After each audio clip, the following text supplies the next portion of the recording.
When we hear Chinese Cultural Revolution, the first images that come to mind are of young Red Guards waving Mao's Little Red Book, mass rallies, destroyed temples, and terrified intellectuals being publicly humiliated.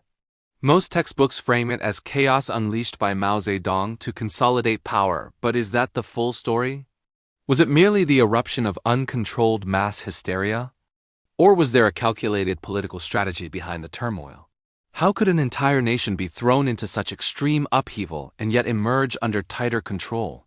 In this video, we're going to examine the deeper reality behind the Cultural Revolution, exploring the events, motives, and evidence that suggest it was not just chaos, but a carefully managed political tool.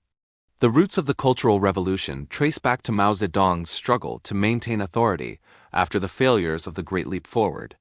Between 1958 and 1962, the Great Leap Forward had led to economic disaster and widespread famine, leaving tens of millions dead. Mao's position within the Communist Party weakened, with other leaders like Liu Shaoqi and Deng Xiaoping pushing for more pragmatic economic policies. Yet Mao still commanded enormous ideological authority.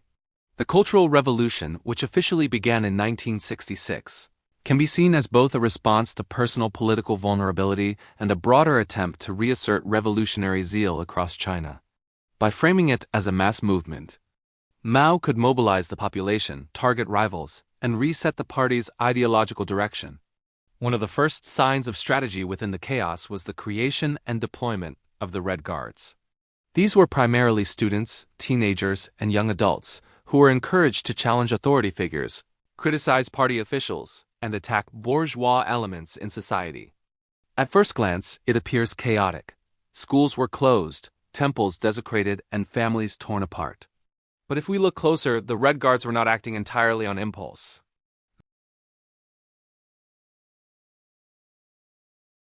And political directives that shaped the targets and timing of campaigns. The movement had specific goals: remove revisionist elements from the party, and solidify Maoist ideology as the guiding framework of the state. The attacks on intellectuals, artists, and educators were particularly revealing. Universities were shut down, books banned, and countless scholars publicly humiliated or sent to labor camps. The apparent disorder masked a clear political objective. By discrediting intellectual authority, Mao eliminated potential sources of criticism against his leadership.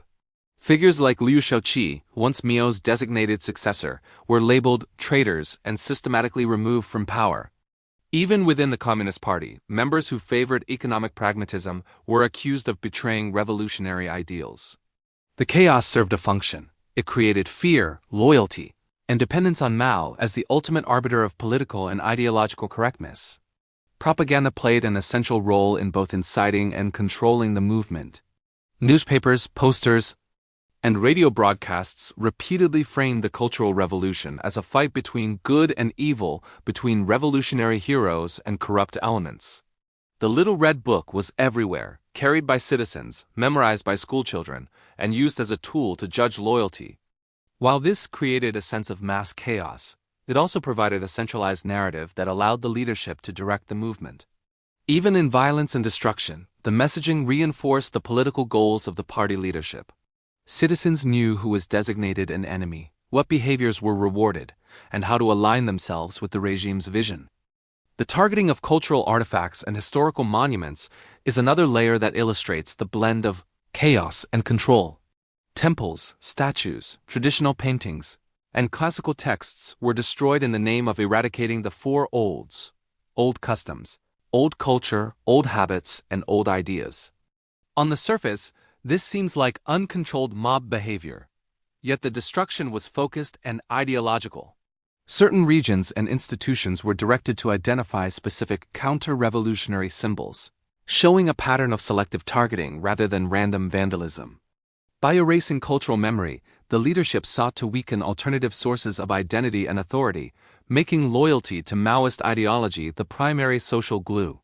At the same time, the chaos allowed Mao to consolidate control over the military. As Red Guards clashed with local authorities and party officials, the People's Liberation Army, PLA, was gradually deployed to restore order, but with a strategic twist.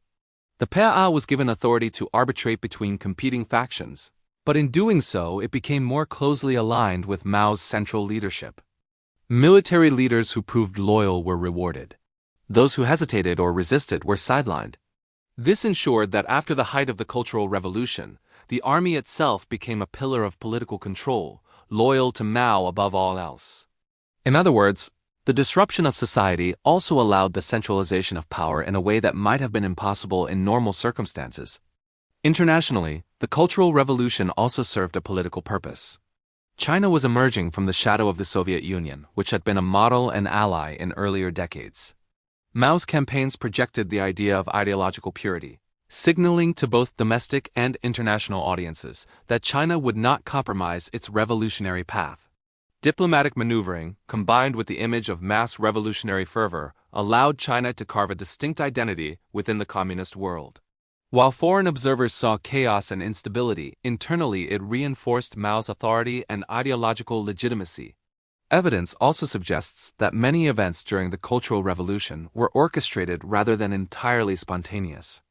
Meetings of Red Guard leaders, mass rallies, and directives from the party's central committees show a consistent pattern. Actions were framed, promoted, and escalated in ways that served political objectives. While individual acts of violence and destruction were unpredictable, the overall trajectory of the movement was guided. In this light, chaos and control were not contradictory, they were intertwined. Mass disorder became a tool to purge rivals, enforce ideology, and reshape society in alignment with Maoist principles. The human cost of the Cultural Revolution was staggering. Estimates suggest that between 1 and 3 million people died due to persecution, imprisonment, torture, or extrajudicial killings. Countless others suffered social and psychological trauma. Families were torn apart as children denounced parents. Neighbors accused neighbors, and teachers were publicly humiliated or beaten. Yet even within this horror, there was a calculated element. The mass participation in denunciations and violence created a society where loyalty to Mao became inseparable from survival. Ordinary citizens were forced to internalize the ideology, making dissent not just risky but socially unacceptable. This shows that the apparent chaos also functioned as a mechanism of control, embedding the political order at the individual level. Education, science, and the economy also suffered, but in a way that reinforced Maoist objectives. Schools and universities were closed for years, research institutions were disrupted, and intellectual labor was devalued. While this seems like reckless destruction, it was aligned with the idea of reshaping the workforce into politically loyal citizens rather than independent thinkers. Urban professionals were sent to rural areas for re-education, linking physical labor with ideological training. The result was a generation that had been both ideologically molded and physically mobilized in service of state priorities.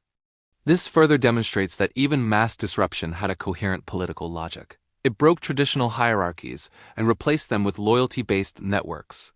The Cultural Revolution also reshaped art, literature, and media.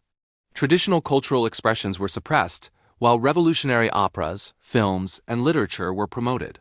These works glorified Mao and the Communist Party, depicting struggles against feudal or bourgeois enemies.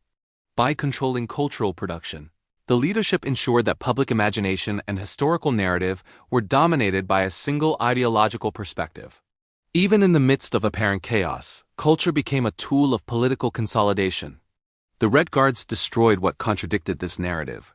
But the leadership controlled what was allowed to flourish, further blurring the line between disorder and intentional strategy. Political purges during the Cultural Revolution were another critical aspect. Prominent leaders, including Liu Shaoqi and Deng Xiaoping, were removed, publicly criticized, and sometimes imprisoned. These actions were framed as ideological campaigns, but strategically, they eliminated rivals who might challenge Mao's authority. Even within the party, lower-level officials who opposed campaigns or were slow to comply were purged. These purges strengthened the centralization of power in ways that normal bureaucratic maneuvering could not achieve. The chaos of public denunciation and mass participation masked a deliberate political consolidation. It is important to examine the end of the Cultural Revolution to understand its broader consequences. After Mao's death in 1976, the movement officially concluded, and the country began a period of reform under leaders like Deng Xiaoping. Many of the excesses were reversed, and the party publicly condemned abuses. Yet the political lessons remained clear. The Cultural Revolution had solidified the principle that ideological campaigns could be used to enforce absolute loyalty and reshape society. Even after the chaos, the party retained ultimate authority, showing that the entire movement, while devastating, had served long-term strategic goals. Historians continue to debate the extent to which the Cultural Revolution was spontaneous versus orchestrated. While personal accounts and local records reveal acts of uncontrolled violence and unpredictable behavior, patterns emerge when looking at central directives, timing of campaigns, and targeted groups. Evidence such as Mao's speeches, Jiang Qing's cultural policies, and internal party memos suggests a high degree of premeditation. This does not erase the suffering, nor does it imply that every event was controlled. Instead, it highlights that what may appear as chaos on the surface often contained a deliberate political undercurrent. The Cultural Revolution also had significant international implications. Mao projected an image of ideological purity that differentiated China from the Soviet Union, especially after the Sino-Soviet split. By promoting revolutionary fervor domestically, China signaled to the world that it was committed to an uncompromising, independent path. At the same time, foreign diplomats and intelligence agencies witnessed a nation in turmoil, creating confusion and uncertainty that strengthened China's bargaining position internationally.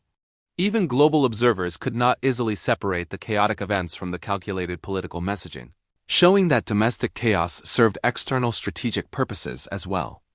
Critics argue that the Cultural Revolution was a reckless gamble that devastated China's economy and social fabric. There is no doubt the human suffering was immense, and the disruption of education, industry, and infrastructure set back development by years. Yet from a political perspective, the movement succeeded in achieving key objectives. It eliminated rivals, centralized authority, enforced ideological conformity, and demonstrated the capacity of the leadership to mobilize mass participation. In other words, the chaos and destruction, while catastrophic for ordinary citizens, functioned as tools to achieve broader political goals. The Cultural Revolution also changed the psychology of power in China. Leaders and citizens alike learned that mass movements could be manipulated to enforce loyalty and compliance. Fear and propaganda became intertwined with governance, establishing patterns that influenced Chinese politics long after Mao's death. The Red Guard's experiences, the public denunciations, and the ideological campaigns created a culture where political obedience and revolutionary zeal were inseparable, illustrating that the lines between chaos and control were intentionally blurred. In conclusion, the Chinese Cultural Revolution was far more than a period of unrestrained disorder. On the surface, it appeared chaotic, violent, and unpredictable. Schools were closed, intellectuals persecuted, culture destroyed, and families torn apart. Yet beneath this disorder lay a calculated strategy to eliminate rivals, enforce ideological conformity, centralize authority, and reshape society. Mao Zedong used the movement to regain personal power after the failures of the Great Leap Forward, while also redefining the political and cultural landscape of China. Evidence from directives, propaganda, targeted purges, and strategic deployment of the Red Guards supports the view that chaos was a tool, not merely an accident. Understanding the Cultural Revolution requires reconciling the apparent disorder with the underlying political logic.